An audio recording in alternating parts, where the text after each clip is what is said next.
Hi Rudrani, how are you? How was it? You and Zendaya came here. I think everybody was so excited. It was a trip of a lifetime. I've always wanted to come to your beautiful country, and I'm delighted to say that I'm excited to come back. I've always been really good at disassociating from my characters. I don't become them, I play them. We both are wearing green. That's always a good thing.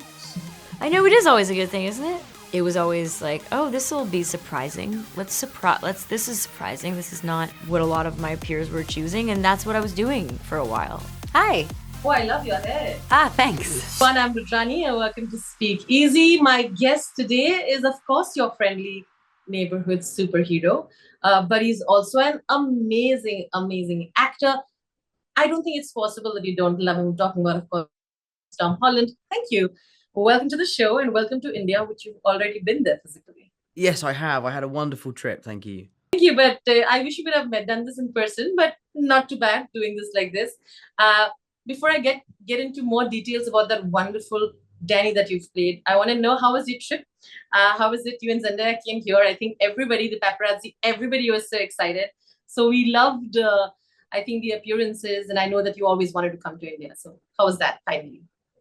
It was a trip of a lifetime. I've always wanted to come to your beautiful country, and I'm delighted to say that I'm excited to come back. You know, we had a great time. It was really informative and really beautiful, and we met some amazing people. We had some wonderful food. We got to see the wonderful, Ambani Cultural Centre that they've set up there, which is, an amazing place to educate yourself in Indian culture and just how influential it is around the world. So, yeah, I had a wonderful time. You met so many people. Any Indian actors and Indian movies that you particularly now watched or you watched in the past? I did actually recently watch that RRR film, and I loved it. It was amazing, wasn't it? Yes, it really was. Coming back to the amazing act with Danny that you've done. I read how you got so attached to the character, Tom, that at some point you thought that, should I shave my head off just to dissociate with it or do something crazy like that? So there are two parts of the question. A, tell me what happened there. How did you deal with it and why that happened, do you think? And the second part of the question is, are you able to dissociate from your characters? Has this happened to you in the past as well? That was, I told that story and it was a print interview and I was kind of joking. It did cross my mind that one day in the shower that maybe I should shave my head off to give myself a bit of a breath from Danny. Obviously, I didn't do so because I'm a professional and I wouldn't want to cause my poor makeup artist any more work than necessary. But I've always been really good at disassociating from my characters. I don't become them, I play them. So it wasn't something I found that difficult. I just wasn't used to a show going on for as long as The Crowded Room did. I've always done film, and film is much shorter. So I dealt with it in my own ways. I managed to figure it out eventually, and ultimately, I'm really proud of how we all handled ourselves during this show because it was incredibly tough. I also found that you find that balance between doing the big, the Spider-Man, the big action movies, and doing characters like this. They're so deep, so empathetic, and emotionally distraught. I want to know how you've kind of come to this place where you've done both the worlds so beautifully.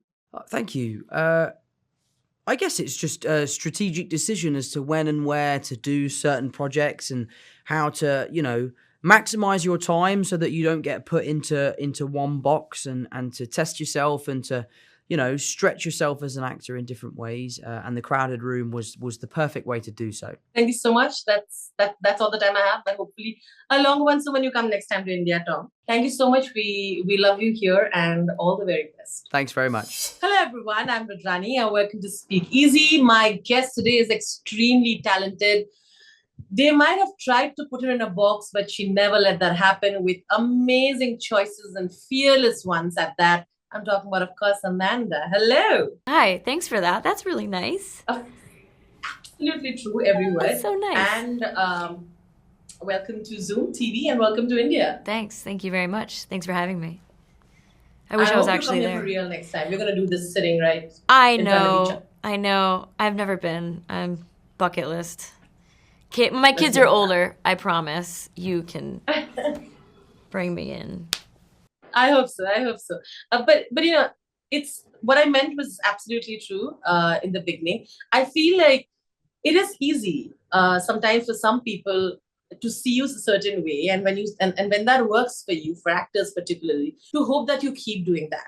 And I think the biggest struggle for actors, and particularly who really want to act, is to break that and tell somebody that I want to do completely something crazy that you couldn't even imagine. That I know even you had to go through. Thanks. Well, that's the thing. Like, in order to really have longevity, I think people just have to keep believing you in your character.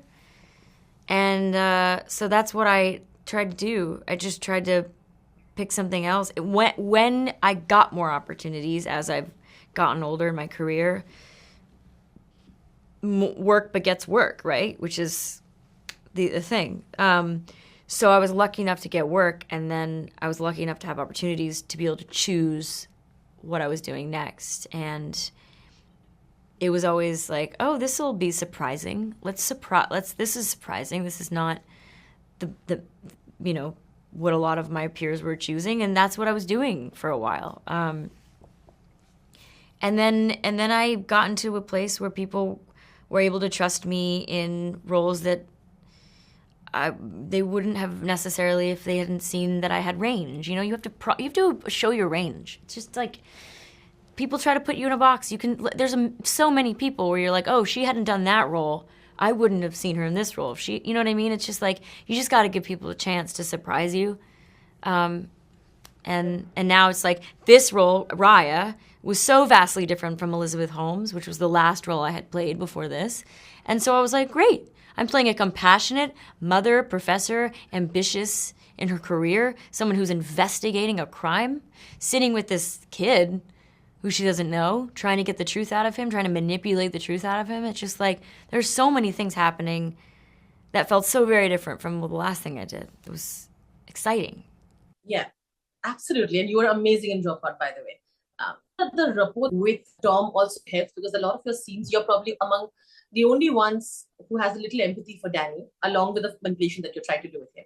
Very, very few people have that, right? You're judged for it. I want to know how that played out for you, and did the rapport help? It's interesting. Like some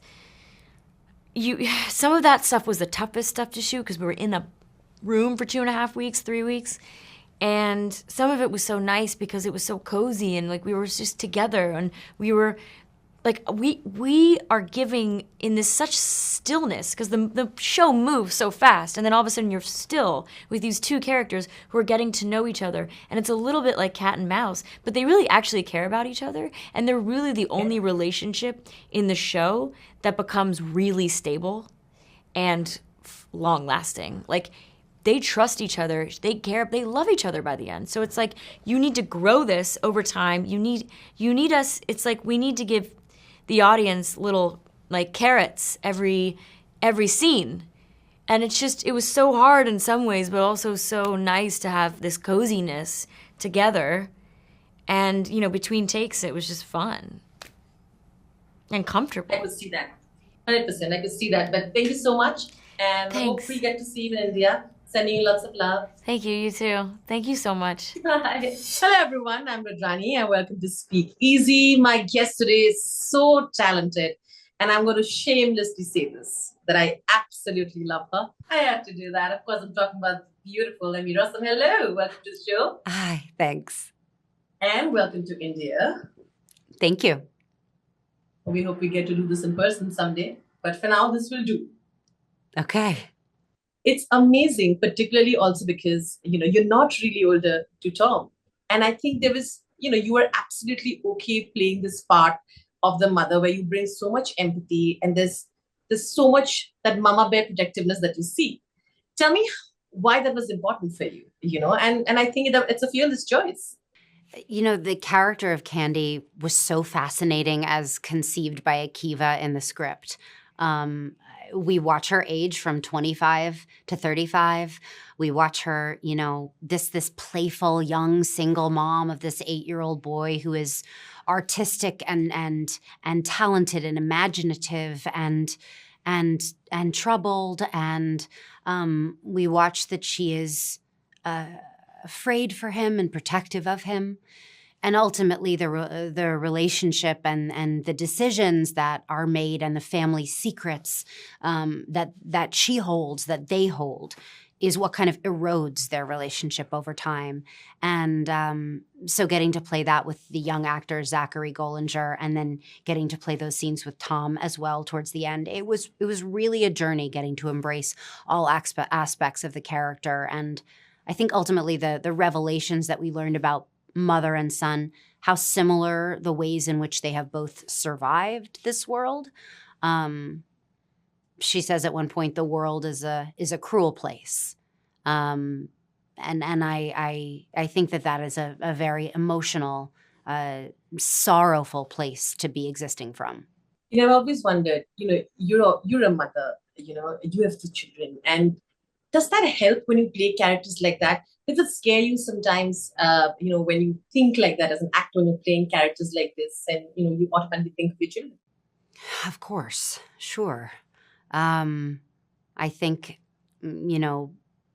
becoming a parent and having your kind of heart suddenly exist outside of your body, all the fears that come not only for your children, but the ways in which ultimately you worry you will fail your children. I think your own shortcomings as a person, as a parent, as a human. I think we're all just trying our best, and I think having empathy for yourself, for the characters you get the opportunity to play. I think that's it's a challenge for sure. I mean, because you got so much love, was it difficult for you to break from Shameless when you did? Because fans just didn't want to. They were heartbroken. But you as an actor wanted to do different things. I want to know a little on that. Was it difficult for you? Sure. I think anytime you love your cast and you love a character as much as you do, it's so hard to let go. But I think at the same time, when a character has reached the end of its journey emotionally in a satisfying way, it is satisfying to end there. Ultimately, I feel like where Candy and Danny end up in that final episode, although it's kind of Shakespearean and tragic, there is finally kind of an embracing of the truths in both of their lives, and maybe a healing that comes from that. So ultimately, I found also that the end of this series felt like they had both reached their kind of emotional catharsis in a way that felt satisfying. All right. In that note, thank you so much. Thank you. It's lovely chatting with you, Emmy. Thank you so much. And sending you lots of love. Thank you so much.